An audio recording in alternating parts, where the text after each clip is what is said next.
Hey, lovely writers. Today we're going to talk about discovering your book's central question. Why is a central question even important? A central question can organize your book and focus everything into like one lens, right? So if you have kind of a premise that you're working with, or if you're writing a memoir, if it's like a slice of life, you might have like a certain thing that you want to focus on. And also a central question can literally give you something that you are answering, right? So the whole book is an answer to the central question.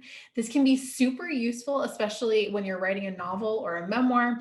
It sprawls out, right? These books, like, they're big, intricate stories. And when you're organizing using a central question, it can be really helpful to keep you focused so that you don't end up writing a whole lot of stuff that ends up getting cut later on.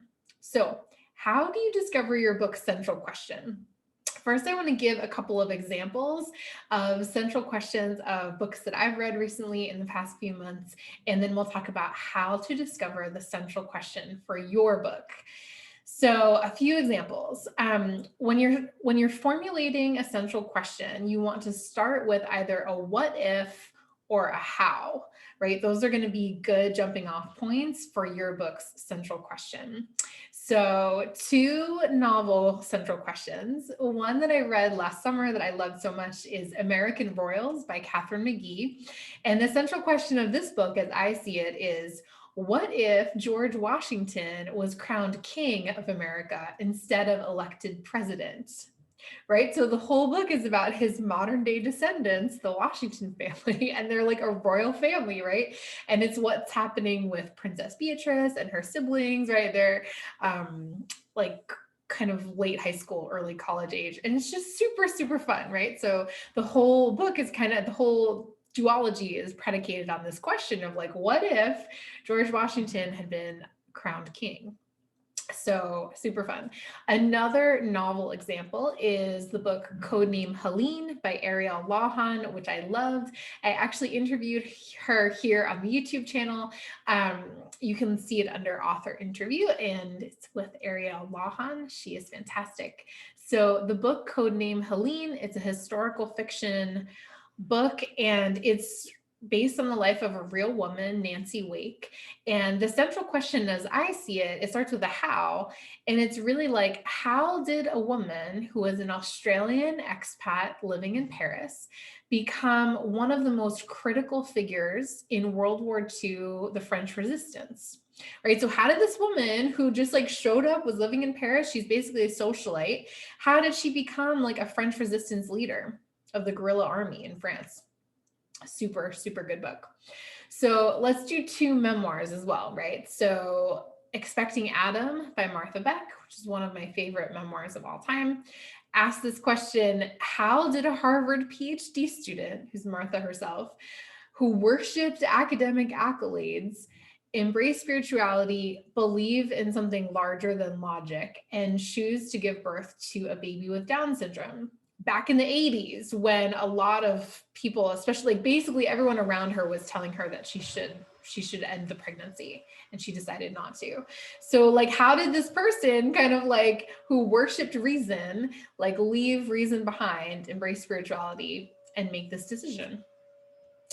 Another memoir that I love that I revisited recently is Under the Tuscan Sun by Frances Mays, which is nothing like the movie with Diane Lane. I also like the movie, but they're completely different stories, except for like the house has the same name. That's about it. So Under the Tuscan Sun, the memoir, the central question that I see is, how did two American professors end up owning and restoring a house in a small Italian town? So it kind of shows you like that whole journey, right? So, how do you discover the central question for your book? There's a lot of work that kind of goes into playing with the premise of the book, kind of like walking down different roads, right? There's so many different things you can do at the start of the book. So, start daydreaming, ask yourself, like so many writing books recommend, ask yourself a lot of what if questions. What if this happened? What if this happened? What if this happened? And sort of like go down every rabbit hole, explore like every possibility.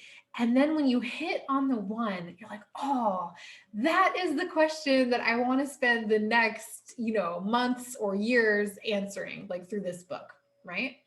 So you can kind of, again, explore like different options for your question. Let the question possibly surprise you. Like if you have one already that's coming to mind, like you might still spend a little bit of time exploring like other possibilities, right? Because you can write, even if you're writing a memoir or if you're writing a novel and like you have ideas in mind about what the events are going to be, or you have a basic idea, like the central question can really change like what you focus on, what you highlight, what you kind of bring to life. So it's worth exploring some different options. So one way to do this is to write down everything you know about the book already. Like everything you've got, like you could kind of make some bullet points of like things you've already written, things that you know are going to happen. If you already have an outline you're working with, you can kind of just go back and look at it, and just ask yourself, like, what do I want the reader to come away with? Like, what do I want them to understand or know or learn? What is the one thing I'm trying to say with this book? Use all of that to begin formulating your central question, and be open to tweaking it as you go along, and then maybe tweaking some of the writing that you've done, right, to kind of fit. So let it evolve, let it surprise you, and above all, let the central question organize the shape of the book.